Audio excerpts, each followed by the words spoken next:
Oi, bom dia. Hoje é dia 19 de abril de 2020. Vou fazer mais um vídeo aqui sobre uma outra indicação. Essa aqui vai ser também sobre um romance certamente histórico, né? Os personagens são verdadeiros. E é um romance oriental, tá? Um romance japonês.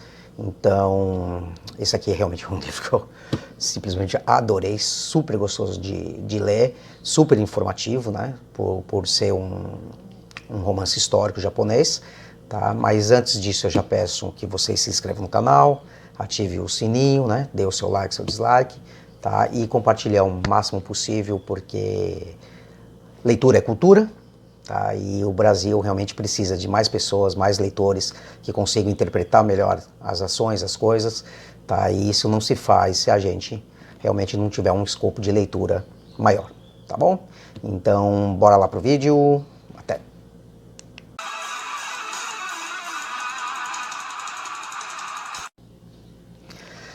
Então, para o vídeo de hoje, eu vou falar sobre um clássico japonês, que é de Eiji Yoshikawa. Eu acho que se fala assim, se pronuncia assim, que é esse aqui, ó, Musashi, tá? Este clássico aqui, ele teve cerca de 120 milhões de exemplares vendidos no mundo, tá? Esse primeiro volume, ele contém 4 livros, que seria A Terra, a Água, o Fogo e o Vento. E antes de entrar realmente na história do livro, eu vou falar um pouquinho sobre o autor do livro, né? O Yoshikawa. Ele nasceu em 1892 na província de, eu acho que se pronuncia dessa forma, muitas palavras em japonês, né? Kanagawa, que é pertinho de Tóquio. A carreira dele, ele iniciou aos 22 anos de idade, quando começou a escrever contos e romances históricos. Ele era jornalista e morreu em 1962. Ele dividiu essa imensa obra aqui, né, que eu vou falar no livro, em 7 livros. Tá? Os 4 primeiros que eu já falei, A Terra, a Água, o Fogo e o Vento, que é no primeiro volume, e O Céu, as Duas Forças e a Harmonia Final, que está no segundo volume, que eu também já tenho aqui. Os 4 primeiros, né, como curiosidade, são uma referência ao Gorin. Tá? Esse Gorin são o quê? São 5 elementos básicos de que compõem, segundo o budismo, toda e qualquer matéria. Ou ainda, os ciclos, porque passa o espírito humano para alcançar a perfeição, né, que seria o Nirvana. Começando pela terra impura, até atingir o estágio mais alto, que seria o céu. Ou, segundo a concepção budista, como eu falei, né, a paz do nada, que é o Nirvana. O primeiro volume, que eu estou fazendo esse vídeo, ele tem 921 páginas, né? Então você vê, ó, que ele é um livro bem grosso, tá vendo? Bem grosso mesmo, tá? E certamente eu vou fazer, obviamente, como sempre, pequenos, breves comentários, senão um vídeo desse, se eu fosse fazer inteiro, né, um resumo do livro, sei lá, eu ia levar o quê? Umas 20 horas, 30 horas para falar sobre o livro todo. A história, ela é baseada num samurai, né?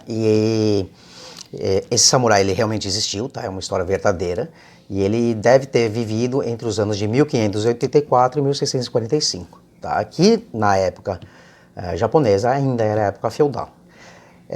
Ele começa com um personagem principal, que é o Musashi, só que o nome do Musashi, que é Yamamoto Musashi, esse não foi o primeiro nome dele, que vocês vão perceber no livro, tá? Ele se transformou nesse nome depois. E na vida real, como eu disse, então ele foi um samurai do Japão, na época que ainda existiam os shoguns, tá? Então a história começa com Musashi, ele se recuperando, né, os sentidos em meio a uma pilha de cadáveres, tá, que ele tinha sido vencido numa batalha muito famosa, que era de Sekigahara. Eu acho que se pronuncia assim, então me desculpa se eu estou falando errado a pronúncia das palavras, tá? Então o Musashi, ele, como o pai dele, ele foi um mestre na esgrima e ele se tornou muito conhecido exatamente por usar a técnica de 2 espadas, uma espada em cada mão.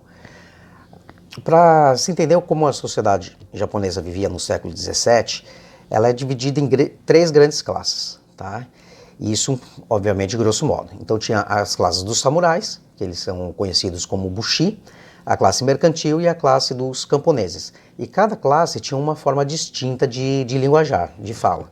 Então, antes de ser rebatizado com o nome Musashi, como eu estava falando, nessa batalha de Sekigahara, o nome dele era Takezo. Ele fazia parte de uma coalizão ocidental, e essa coalizão ela foi derrotada por Kobawaka Hideaki. Mais uma vez, desculpa pela pronúncia, hein? Tá? Ele foi traído, tá?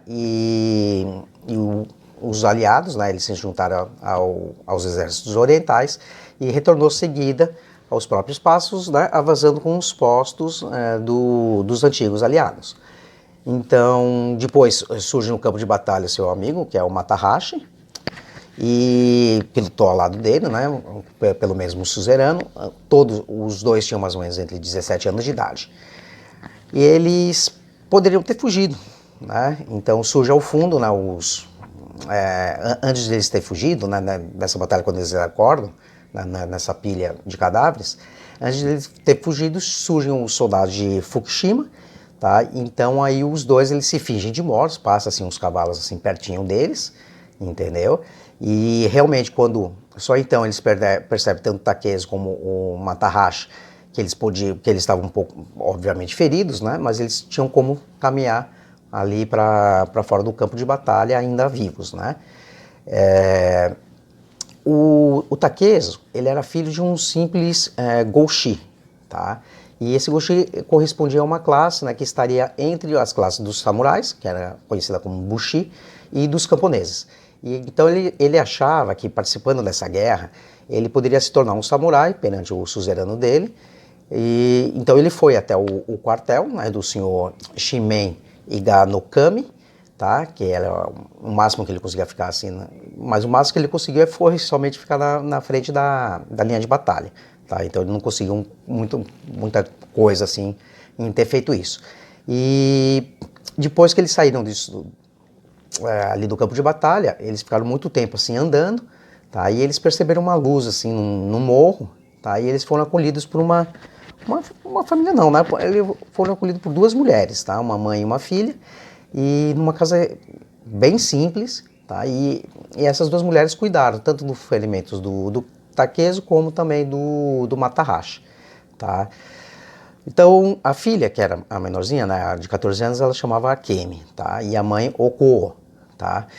E ajudaram os dois, simplesmente porque eles eram soldados rasos, né? Então, como eles perderam a batalha, elas podiam ser punidas, na verdade, mesmo assim, elas podiam ser punidas, mas com certeza se eles tivessem uma patente mais alta, né, seria pior ainda, mais difícil de esconder, porque o exército, obviamente vencedor, iria lá e mataria as duas, né?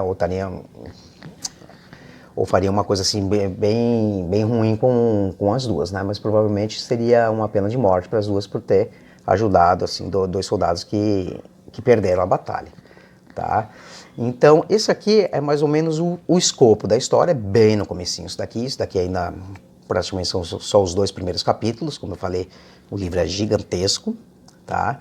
É uma história realmente muito intrigante, uma coisa que assim nos faz assim querer cada vez ler mais. Eu li rápido esse livro, né, 920 páginas, eu devo ter lido em 9, 10 dias só, tá? Porque realmente eu gostei bastante assim do livro. Terminando esse daqui, eu não sei se eu vou já engatar no próximo, né, porque chegou uns outros livros aí um pouco menores, né, que eu tenho interesse, e eu gosto assim sempre de ir variando um para o outro, tá? 2 palavras tem diversas palavras assim novas que eu conheci, mas 2 palavras que eu vou falar aqui no vídeo para deixar uma coisa também um pouquinho mais educativa, vamos dizer desse, né? Então vamos aumentar um pouquinho o vocabulário. Uma que é vergastando, tá? Que seria açoitar com uma vergasta, que a vergasta nada mais é que uma vara pequena, tá? Então é uma forma de punir as pessoas, né? Então é um adjetivo de punição. E bandoleiro, acho que muitos já sabem o que é isso daí, que seria um indivíduo que pratica assaltos, roubos e outras coisas, tá bom? Então fica aqui a dica, tá? Eu espero que todos vocês tenham gostado dessa dica. Se inscrevam no canal, dê o seu like caso vocês tenham gostado. Se vocês não gostaram, dá um dislike. Nesse caso aqui, sempre peço para informar qual o motivo, para eu tentar melhorar aqui a qualidade dos vídeos, tá? Então, não se inscrevam, não se esqueçam de se inscrever, de ativar o sininho das notificações para receber os outros vídeos. E espero que Deus abençoe todos vocês e vamos aguardar os próximos vídeos, tá bom? Tchau, tchau.